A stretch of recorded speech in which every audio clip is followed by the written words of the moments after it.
Welcome, everybody. At this stage, normally the interviewer says, my next guest needs no introduction and speaks for half an hour. My next guest needs no introduction. A warm welcome for Grant Morrison. Thank you.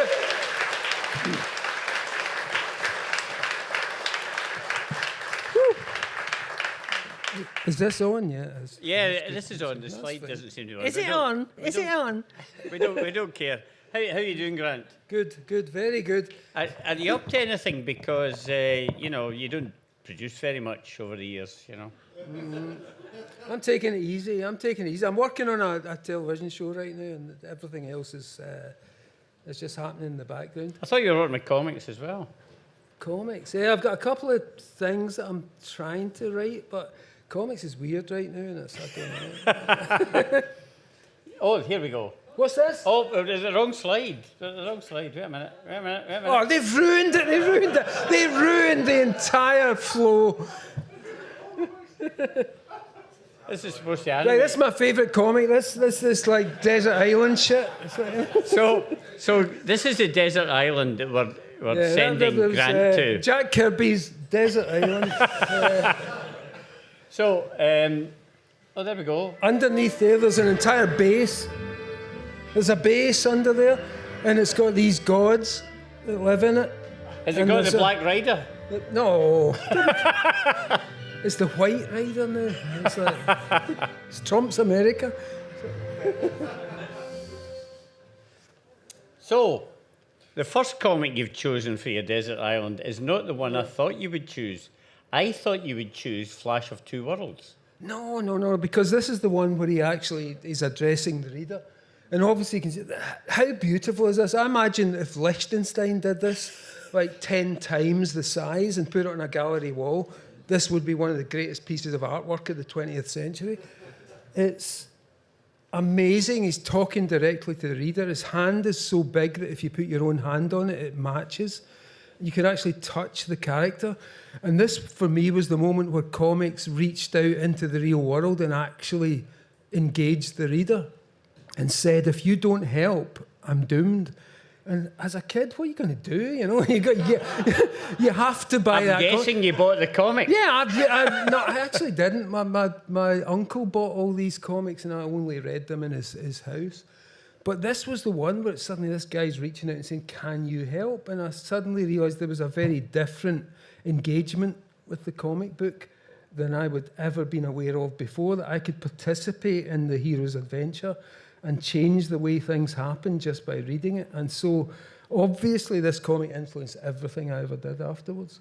Yeah, well, that's cool. Grant and I were brought up down the Clyde, Dunoon and Gourock, and there was an American base in Dunoon, and there was all these American comics. So I thought that was kind of normal. Well, we had remember the Yankee bookstore in Paisley, which was, the comics were brought in as ballast by the American servicemen who were also bringing the nuclear bomb, which was my ultimate terror as a kid because my parents were anti-nuclear activists. So the bomb was always a present character in our lives, and it's the bomb, God, the bomb, you know. And suddenly this happened, and it was the same soldiers who brought the bomb, who brought this stuff, which to me was the antidote to the bomb.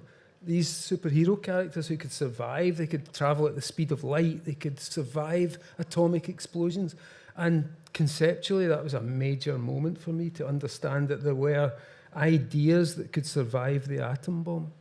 That shop in Paisley, Yankee Mags, revealed to me that these comics were not really ballast. Don't know if you've heard this story. No, I've heard the ballast thing's bullshit, isn't it? It's like, yeah. What it was they were smuggling... So after we've told you the bullshit... They were smuggling in porn, and top and bottom were these comics, mostly from DC, because they were implicit in the publication of the porn. And they were the sort of kind of porniest. And so the comics... he's ruined everything. He's just like... This is what we're actually into, porn. The comic... No, actually into comics. But the comics got wet.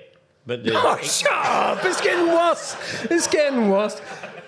What kind of porn was it? Was it that kind of Betty? I never went...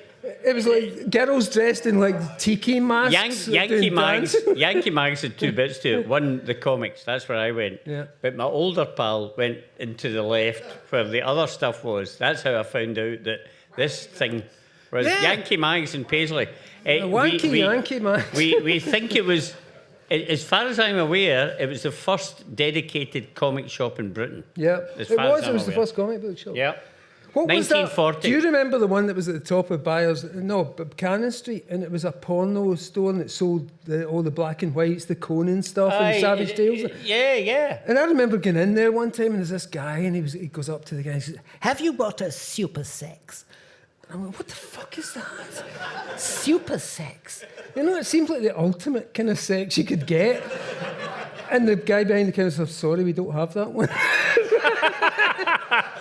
He's obviously the wrong distributor. Anyway. But you used to be able to get all the Conan stuff in there, and that was that's right. Savage Sword and all so that. There is this horrible comics porn connection that he's just dragged into this, you know?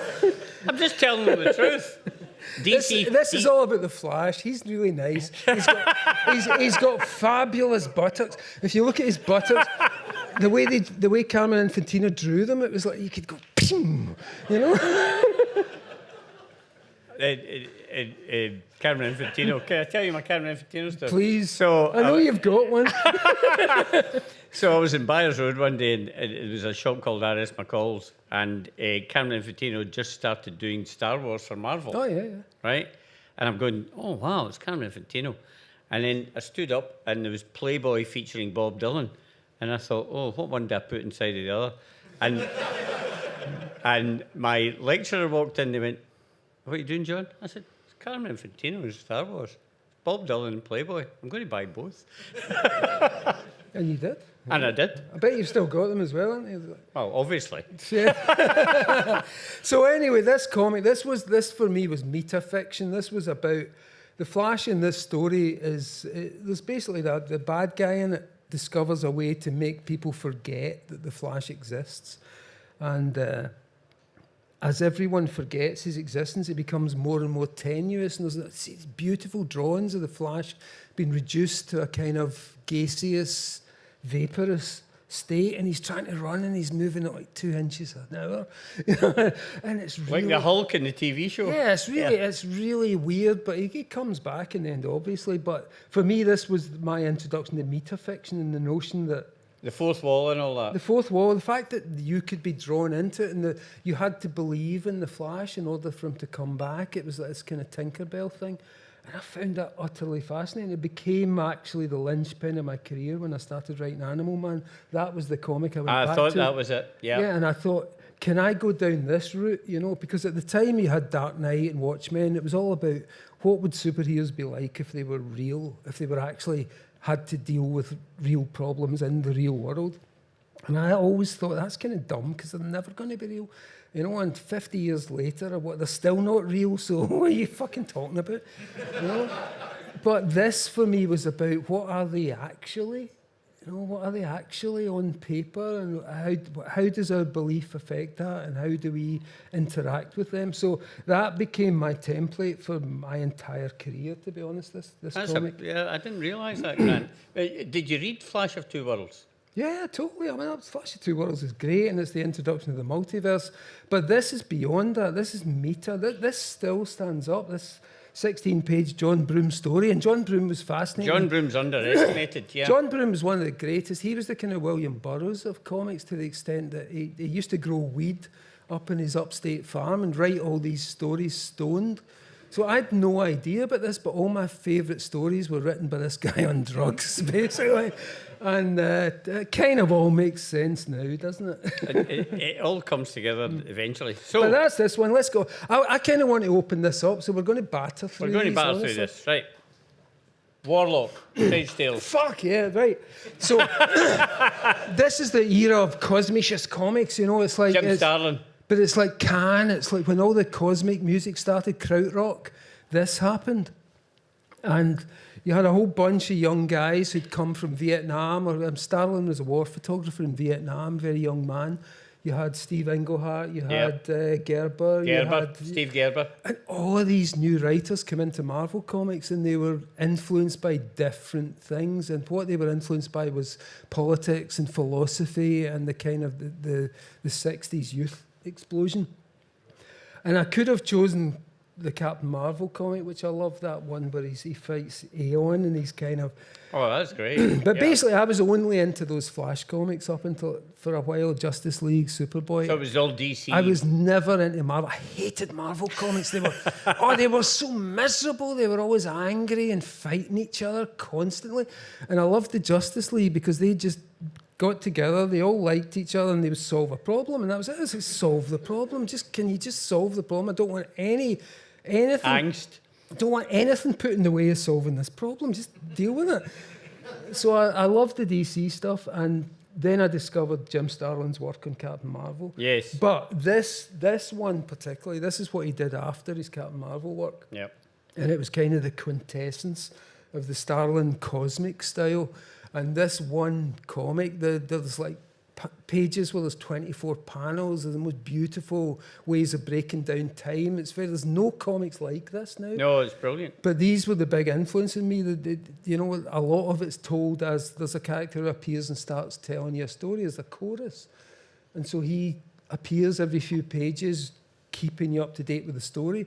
And at the same time, there's this really intense thing about a dead woman who's brought back to life and starts talking about how this is the world beyond the dead, you know, and it's so beautiful. So that, when I was 14, 15 years old, that stuff really stuck with me. And that was the kind of comics I wanted to write, philosophical, you know, intense, kind of like crazy, psychedelic, surrealistic stuff. And this is one of the finest exemplars of that type of work. Am I right in saying the character came from Jack Kirby's him? Yeah, he was originally the notion of what would the future being like, and they called him him, wasn't he? He was grown from a cocoon. Yep. And then they created this idea of the warlock was portrayed as a Jesus type figure, wasn't he? They had Alter Earth, which was an alternate version of the planet Earth on the far side of the sun. Well, that's right, it was the far side of the sun. Which is a great concept as well, because it could be there. We never see it. It just keeps moving. Well, how could you? You know, there could be one up there where we're all got beast heads and I've got a cat head and you've got I don't know, a giraffe maybe.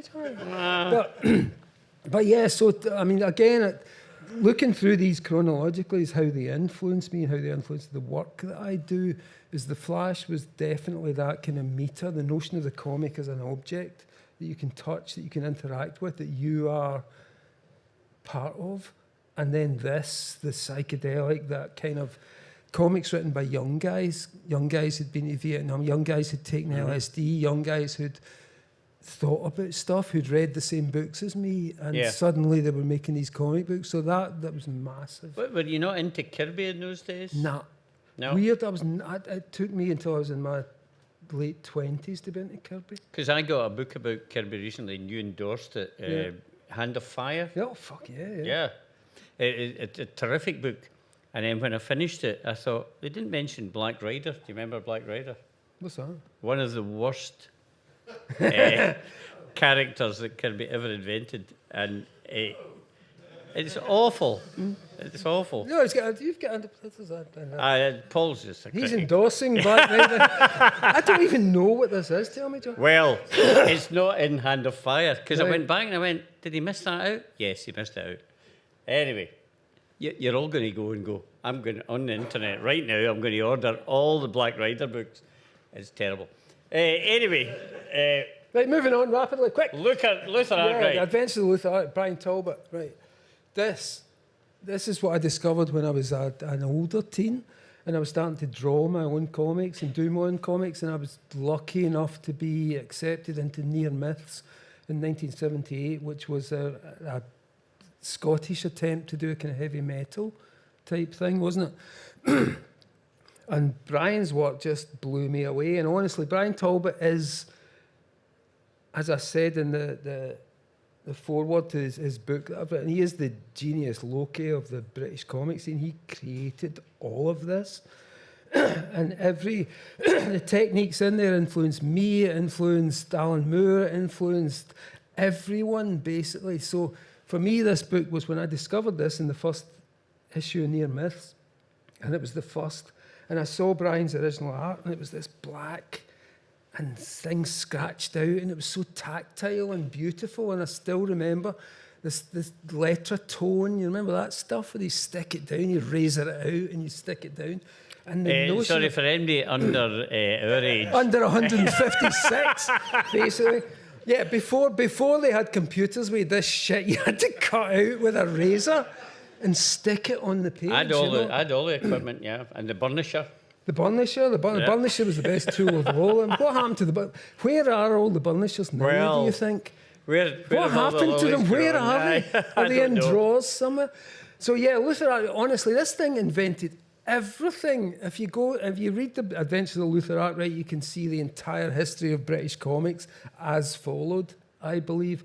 So yeah, this was massive for me in my late teens, especially, and when I was working and getting to meet Brian and go to his house and suddenly understand that there were such things as comic book artists, comic book writers who lived in my country, who lived near me, who were from my class, the working class, and did this stuff and were able to make it happen. That changed everything. That made it possible, basically. I don't know if many of you have ever seen Near Myths, but it really was way ahead of its time.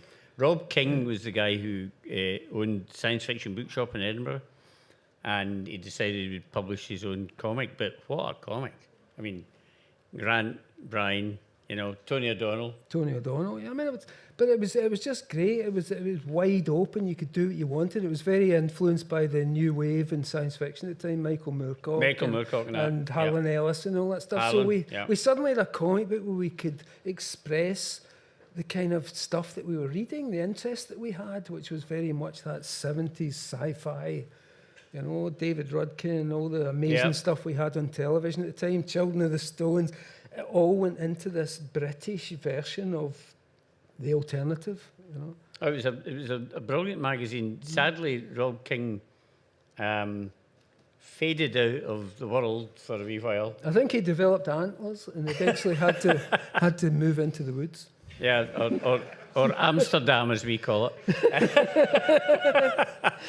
But it was a terrific comic. But he didn't pay his bills. Trina Robbins, I don't think he paid me, though. I'd never been paid for anything in my life. He paid me £10 a page, which was like, fuck, are you joking? And it took me like 3 weeks to draw a page. It's well worth it. This is when Grant was an artist as well, of course. Yeah, that's right. I think years ago you said art takes too long, just right, or something like that. Well, it was just that. And back in the day, you couldn't, unless you were Frank Miller, you weren't allowed to be a writer-artist. And people would always say to me, you have to make a decision here. And I didn't want to draw other people's stories. I had too many stories in my head. But drawing those stories took too long. So it was better to get people who were more proficient than me at art to do the stories. Because the stories were the important thing.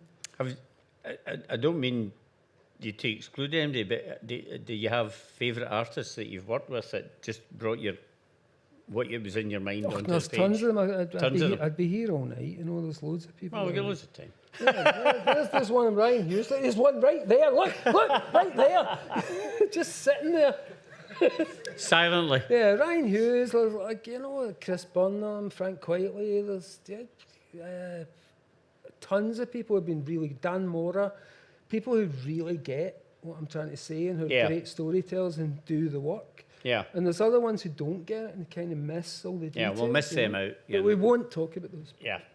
So they're nice too, though. They're nice. They've got lovely legs, most of them. Well, that's a good thing.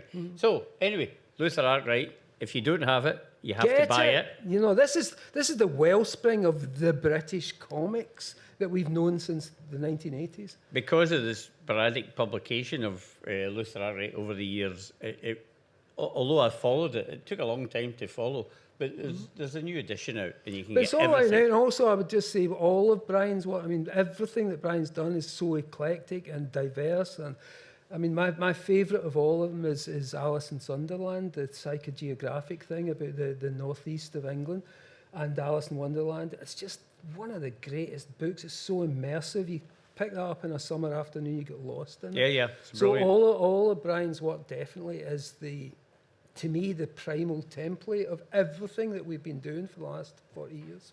I'll never be able to get Brian to buy me a drink again. It'd be so egotistical. But anyway. And we have Brendan McCarthy's Solo. Oh, fuck yeah. Right. So Brendan McCarthy, when I remember in the 80s, and you had Warrior, and Warrior came out, and I was really impressed by Marvel Man and V for Vendetta, Alan Moore's stuff. And I had a couple of years where I just thought, this is the best. And then in 1986, I was in Birmingham and I met Brendan McCarthy. And I came back to your shop, ACA, and I said, have you got Strange Days? And I read McCarthy's Strange Days, and it just changed everything. It was just like, right, this is what I want to do. Here's someone just expressing their internal self, their internal world.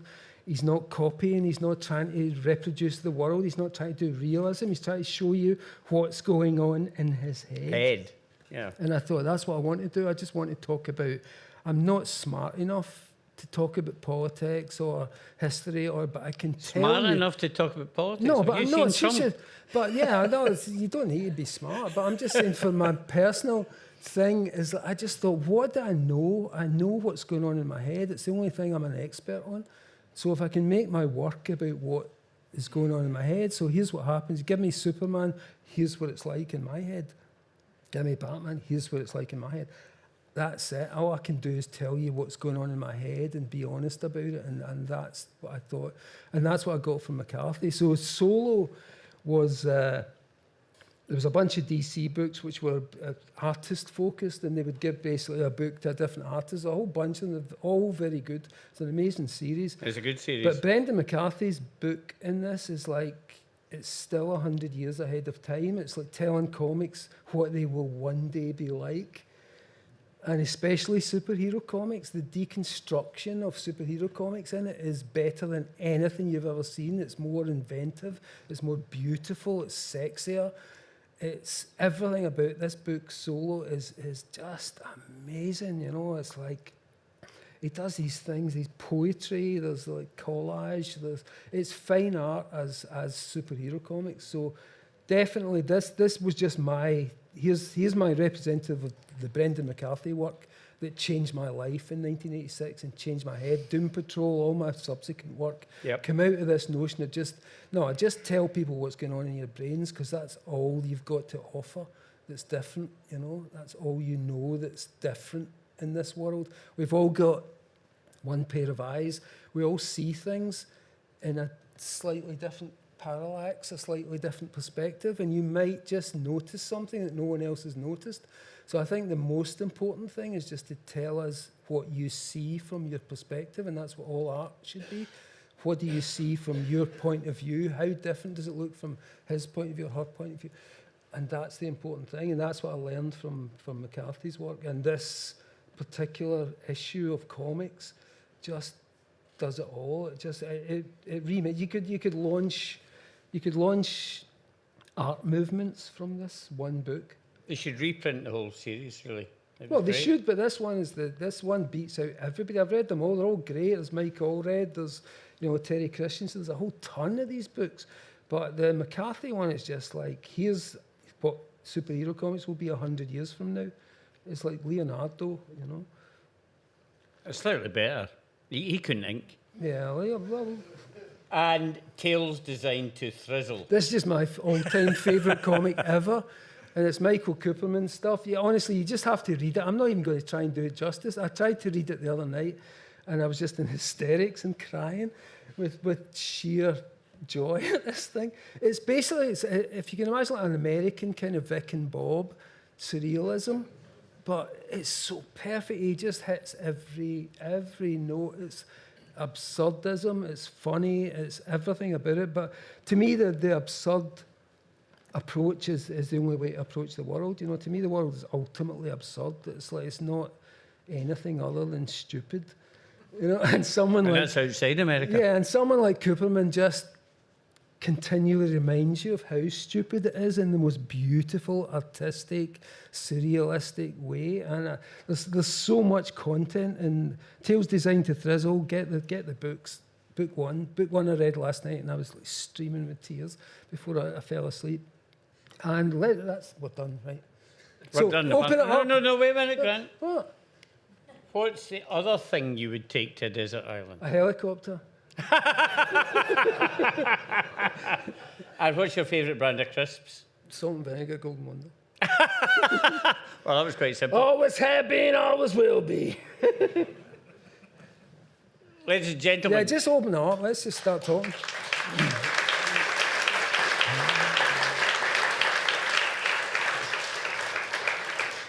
You with the unicorn horn. No, you were first. Yep. Yeah, well, sorry. My voice won't give it away, but I'm Scottish. I grew up in Dundee, and All-Star Superman was like the first comic that I read, and I was like, oh, this was made by Scottish people. Yeah. I wanted to ask you sort of how your upbringing in Glasgow sort of impacted your work as a whole. Obviously, England's fascist thriving away in there, and there's kind of the economic landscape of Glasgow is very mostly bad, and I just wanted to ask you. What do you mean mostly bad? I live in the West End. Mostly bad as in like treated badly.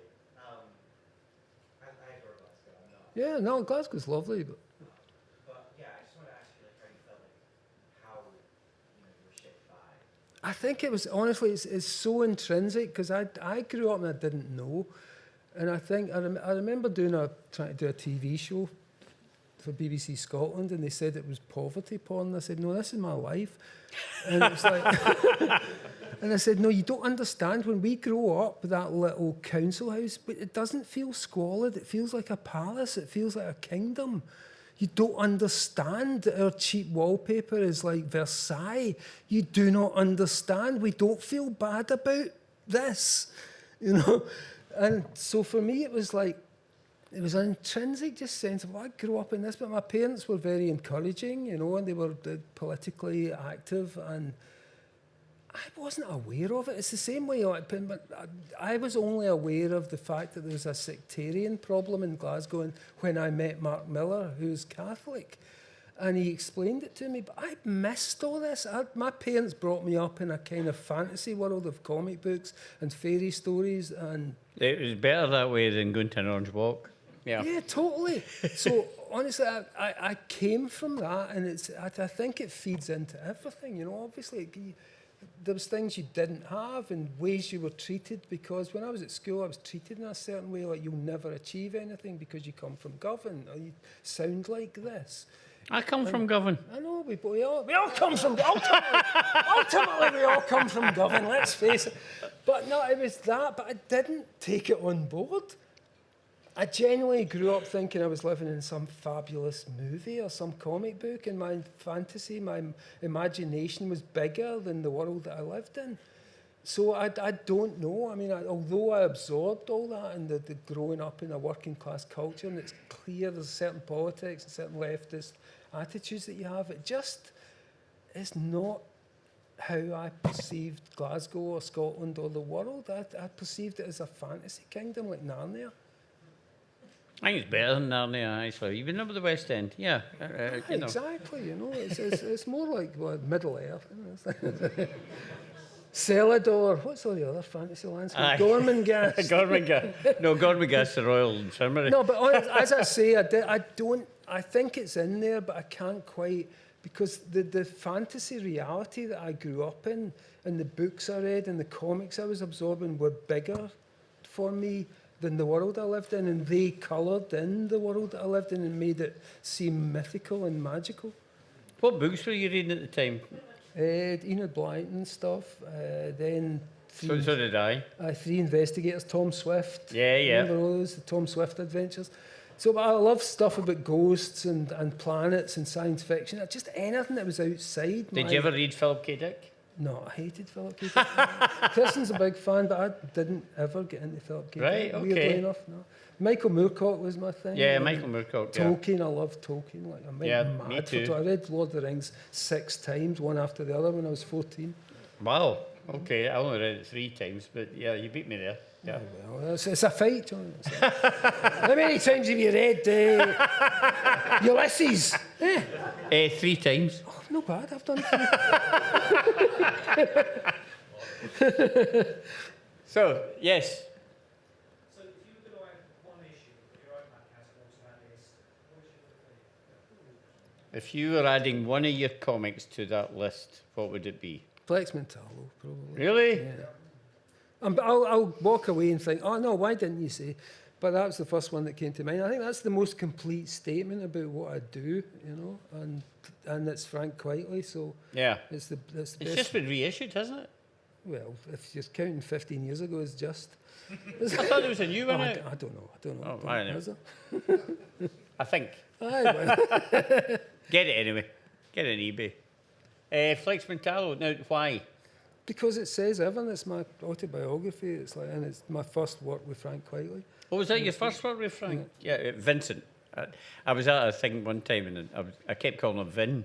And this girl put her hand up eventually and said, "Who's this Vin you're talking about?" I said, "Well, that's his actual name. He adopted the name Frank Quitely because he didn't want his mother to know what he was doing for Electric Soup." That's a true story. And the Americans didn't get it. They didn't get Frank Quitely, quite frankly. Yeah. You know, but they didn't get it, so Frank stuck. No, So they still call him Frank Quietly, don't they? Whereas it's Vin for wine. So yeah, if I'm interviewing him, I have to be careful what I call him. Yes. Any other questions? Yes. Well, your superhero stuff always talks about you take inspiration from mythology, and it's very obvious the Greco-Roman influence in all of it. What other mythology do you draw from? Oh, there's Mythologies. What you Yeah, into? there's loads of Celtic stuff. I mean, if you look at the JLA, for instance, I'm thinking of issue 5 in my JLA where it's Professor Ivo and T.O. Morrow create Tomorrow Woman, who's an android character who they infiltrate into the Justice League and hope that this android that they've created will be able to destroy the Justice League.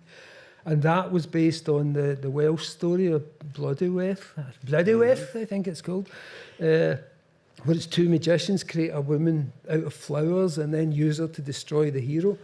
So with stuff like that, there's loads of Arthurian stuff, there's loads of Norse stuff. I mean, I've gone back to Ragnarok and the Norse stuff a lot. I've used Polynesian mythology. So honestly, I go back to the earliest stories we've ever told, and I always try and build out from there, because it's like, what are humans interested in? What are we up to, you know?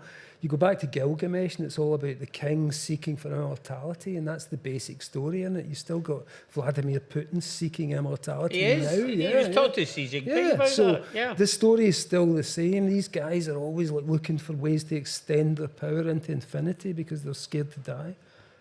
But they will. So yeah, lots of different mythologies from around the world I kind of draw from. One of my favourite comics, you probably got it, Grant, Tales of Asgard by Stan Lee and Jack Kirby. Never was in it, you know. You were never into that? No. Oh, it got me really into the Norse myths, you know. Of course, our Days of the Week are based on Norse. They're not, you know, they're not Today- Christian. Today? Yeah, Well, that's no Norse today. Today's just Saturn, isn't it? yeah. Yeah, yesterday was Freitag. Though. Yes, that's right. And tomorrow's the sun, Yeah. worshipping the sun. So we're all just Vikings. We're just raping and pillaging our way through life. Yeah, I was busy on Tuesday, but you know, I'll catch up with it. Oh, Yeah. sorry. There are people here, you know. Hi, Grant. Right. I had a question about your Animal Man run. Yeah, sure. I'm just thinking about the different comics you picked for your Desert Island. I mean, there are issues in your run which will be on my Desert Island, particularly the last one, issue 26, where you roll yourself into the pages Yeah. of the comic and you meet Animal Man, which has always been one of my favourite comics. And I reread it recently, and I was struck by how it's like such a great snapshot of, I guess, where you were as a writer at the time, like 1990, but also like going back to the first question about Glasgow, like Glasgow at that time, 'cause Yeah. you guys are walking around the streets of Glasgow and Totally poker from Kelvin's side. Remember that one? and the gasworks and the canal and everything. Yeah. I was wondering like what your relationship is like to that issue, and I guess your whole run on that comic now, because I guess it was one of your early. Well, that was what I was always building towards, that issue. Once I got past those first 4 issues of Animal Man, which were just me doing Alan Moore's Swamp Thing, really, with Animal Man. And then I thought, what am I going to do if I continue this? And I did the Coyote Gospel, and it was suddenly about the creator and the created. And I was thinking about how do I do adult comics that aren't like Watchmen or Dark Knight, and the thing that I'd picked up on was that comic there. Flash. But also there was a Justice League comic where it's Martin Pascoe and who's the other guy? Like one of the Jerry Conway Aye. appear in it as characters. And there was a whole tradition in DC Comics of Julius Schwartz knew the Flash, and in the DC offices there was a cosmic treadmill that the Flash could use. So there was this sense of like they were acknowledging the fact that all this was real, and I thought there's a way of doing this, isn't there? Can I do realistic comics that are more realistic than these ones that are about what happens if he gets a run in his tights, you know, or what would he be like if, which is never going to happen. That would be Spider-Man. But what is the realism of comics? And that's what I was looking at. I thought, what is this thing? You know, and it's, yeah, you hold this tactile and you interact with it. It's not like any other medium. Like where a film, you'll watch it and the director drags you through it. This is like you control it. And you can go back to the start, and it's an entire continuum. And that really messed with my head when I started to think about what I was doing, that there was the way that comics dealt with time and space and how it works, and the fact that you could contain the entire existence of Superman on paper. If I got a football field and I laid out every issue of Superman comics from Action Comics #1 to now, I would have his entire existence. And he doesn't know in 1989 that he exists in 1938, but I can go and look there. And so this, again, I suddenly realised this is what higher dimensional perspective looks like. If you lived in a flat, two-dimensional plane, this is how you'd experience things in serial panels across a continuum. And then I started to realise, wait a minute, Superman was created in 1938 and he's still going. I was created in 1960 and I'll die within the next 20 years. He's more real than I am. You know, way more real than I am. Well, orders of magnitude more real than me. And so that became like, what is the reality? What am I holding here? What am I dealing with here? How come these crappy scratchings? Because some of them aren't that good. You know, you look at 60s comics, you look at Don Heck comics, and the guy who's working really fast, and I look at those early Avengers, they're not very well done. But you're absorbed in it. There's something about it draws you in. You believe in these crappy ink scratchings as telling a story and being people that you can identify with and you can feel for, and you want to see what happens to them next. And so that became the realism of comics for me. And it's everything that I've tried to explore ever since, is what is that thing that we're holding? Because they are real. Superman is real. Like I say, he's more real than me, but he's not real in the sense that, you know, that kind of Garth Ennis, like, oh, if he was real, he would just be a bastard. No. Garth is from Belfast. Yeah. If he was real, he'd be a bastard. He'd be a fucking bastard. It's obvious. You know, but it's not that, because he is real. He's real in the form of paper that's continues through decades of reality and films, and that is the reality of that thing. So that I became interested, not about what would they be like if it was politics, you know. It's like, what are they? And what are we doing here? And why did we make this? And what do they represent? And what can we learn from them? And what is the interaction that's going on here between us and this paper and imagination and whatever weird hologram that we create between the creators who make this stuff up and who hand draw it, and then the consumers who are looking at it, or the readers who are looking at it and get into it. How do you get into that? You know, but yet we do. And so that was the realism for me. Going back to your question, it's like that's what I've always wanted to explore, is what is that relationship? And the reality of us and the reality of them and it. And how do we play with that? And what can we do with that? And what stories can we make out of that? How did you pitch Animal Man to DC? No, it was easy, because the first one was just, it's kind of Swamp Thing, but with animals. You know? No, but it really was, because that's what Karen wanted, you know. And but then once it got to, they said, after issue 4, I thought it was going to be a 4-issue miniseries, and they said, do you want to carry this on? Do you want to keep this going, because it's done well? And I thought, I don't want to, so I had to completely rethink. And then it was the best thing ever was with that issue 5 where I just thought, let's talk about the relationship between the creator and the created object. Are you still fond of Arkham Asylum? Yeah, totally. I've grown to love it more. I was really down on it because when Arkham Asylum came out, the comic press hated it, and there was a lot of that. And I just kind of, no, it's rubbish. But the general public loved it, and it's why it's still selling. It's like it really appeals to people who don't normally read comics because it's so unlike a normal Batman comic. But the comic press kind of hated it, and we went through a dark time. So I kind of shunned it. But looking back on it, I love it. I think it's just brilliant. I think you got me to buy the 15th anniversary issue where you give introductions and things like that. That's a terrific edition because there's more to it. And I think but it's just the thing is, we were trying to do like a European kind of Jan Schwankmeyer Prague puppet kind of version of Batman, and everyone else was doing this super real Frank Miller kind of what would he be like if he was real, who pumps the Batmobile's tires, how does he get gas in that?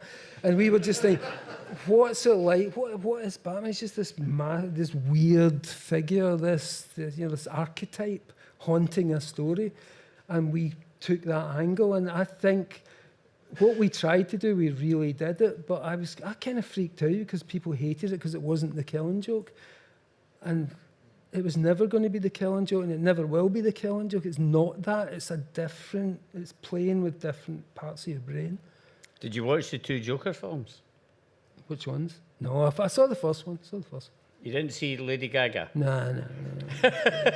She's too tall for me. Oh, right, okay, well, forget about that. I can only watch people this side.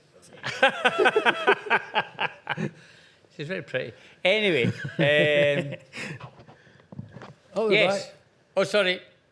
There was somebody over there. But I'll go start, with you start first. with you. As you said, you worked with some great artists over the years. Just wondering, do you look at the story idea and find an artist to suit it, or do you think you can work with this artist and then come up with something that's going to suit them? It's a bit of both. Sometimes they'll give you an idea and say, do you want to do this comic? Like Batman Deadpool, I say, I want to do Batman Deadpool, let's do it. And then they said, Now, Dan... Deadpool speaks to the audience like No, Flash absolutely. did. That's why I did it. And so it ties up a lot of those threads that I've been working on. But yeah, and other times you'll come in with an artist, and you have a specific project, like say Nameless with Chris Burnham. The two of us worked on it together.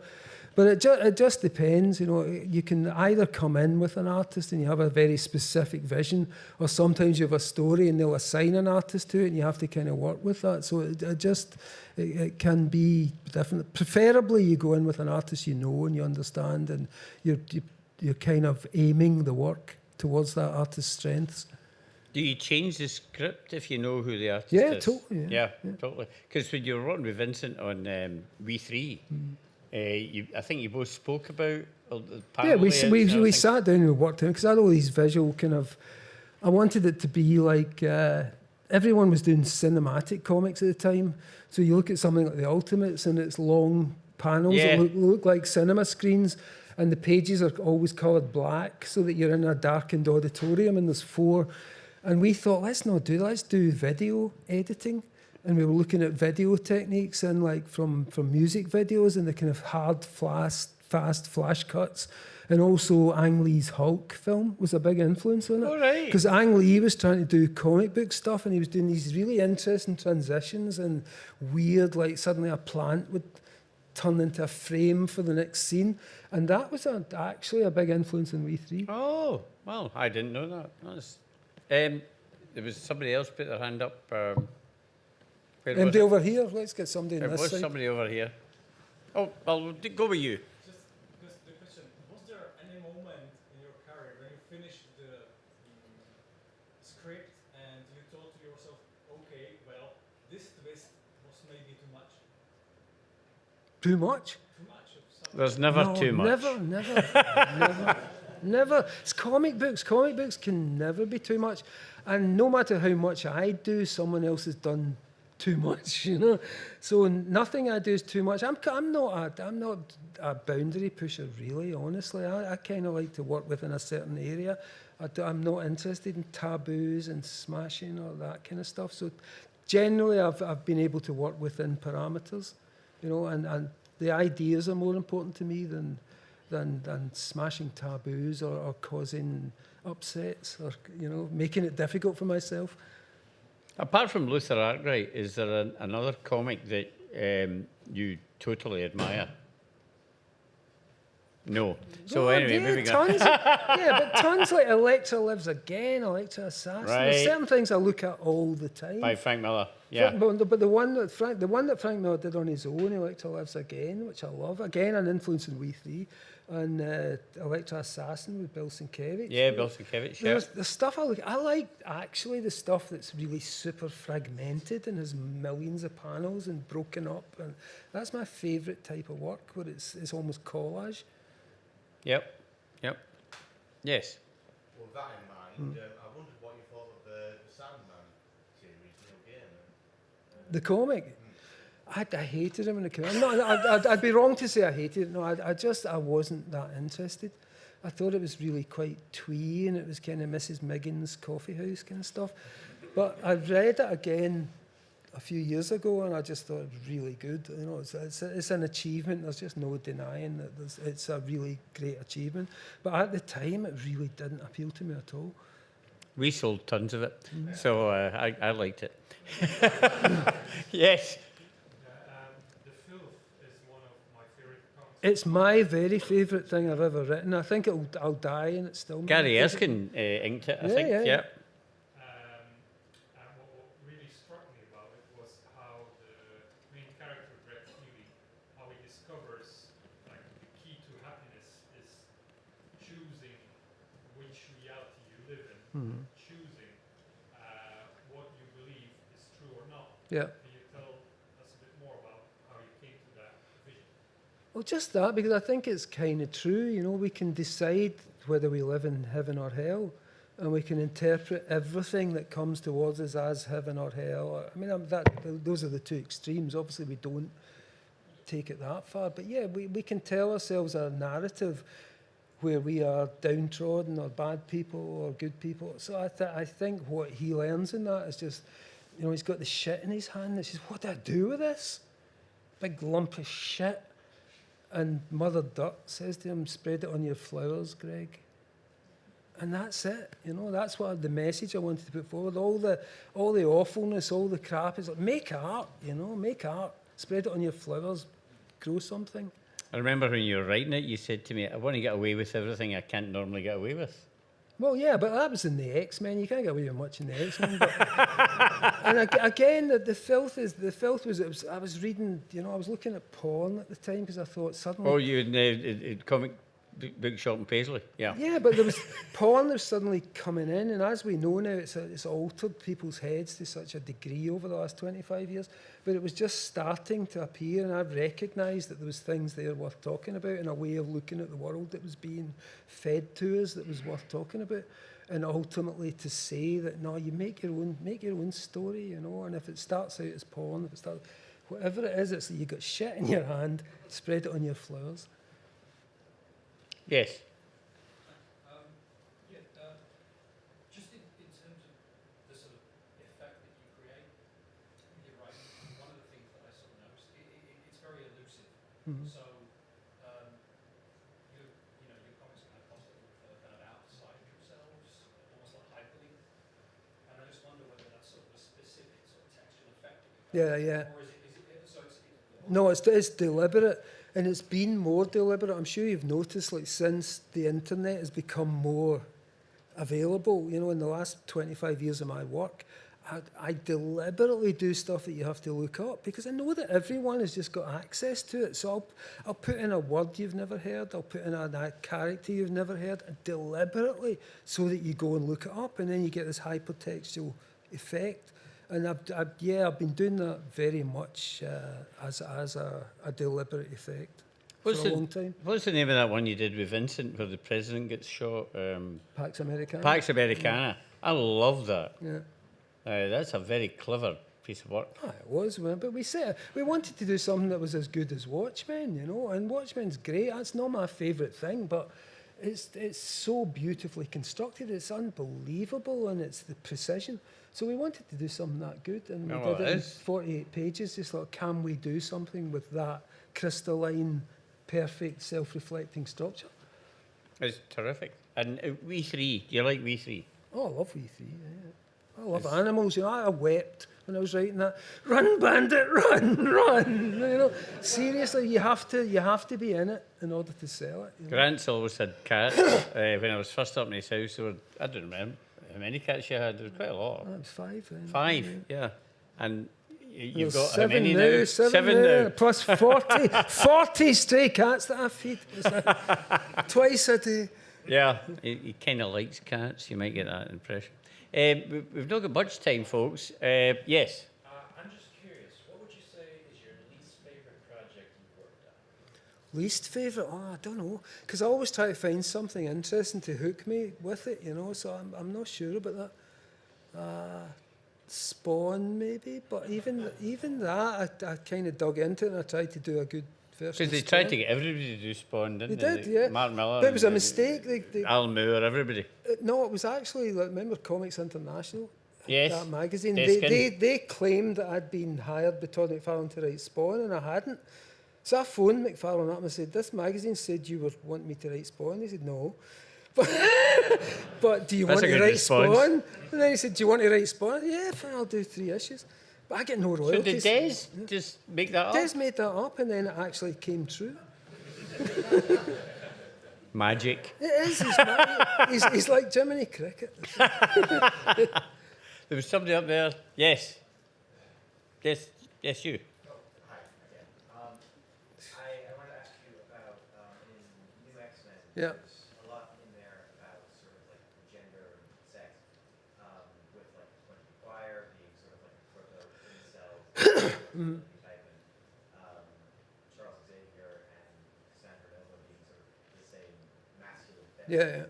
And it's something that sort of is also recurring with your book, Luda. Mm-hmm. I want to ask you if you felt like that was a topic that you still had stuff to say about, and that's why it kind of reappears, or if it's just something you think is kind of... No, it's always been part of my work. You know, you go right back and it's there in Rebus and the Doom Patrol. It's there in Lord Fanny and Invisibles.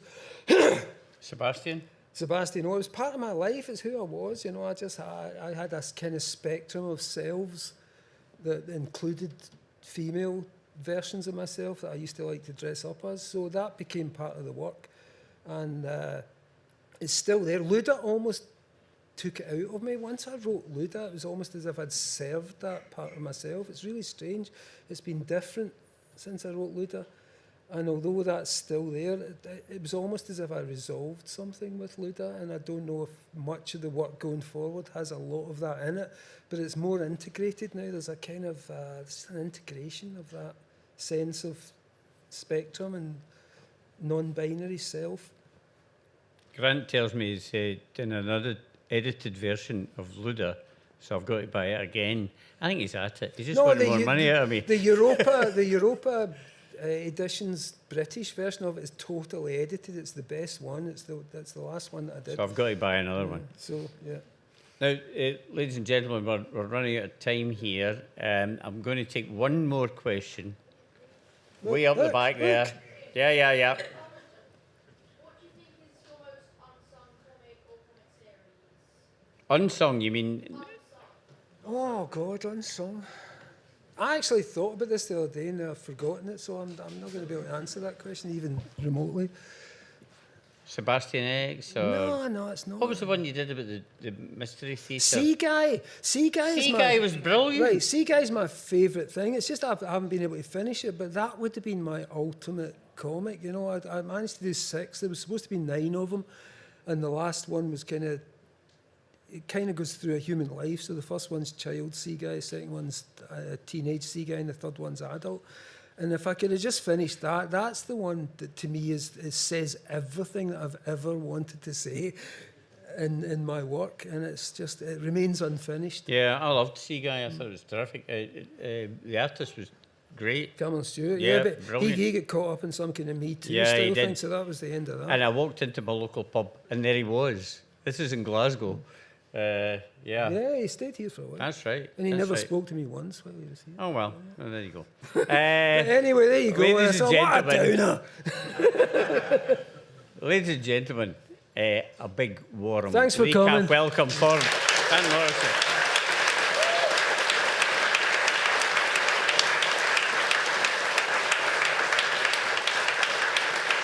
There you go. Non-stop. No bother. I was interviewing somebody else. Yeah, but John, if you and I were in the pub, we just said exactly the same things. Exactly.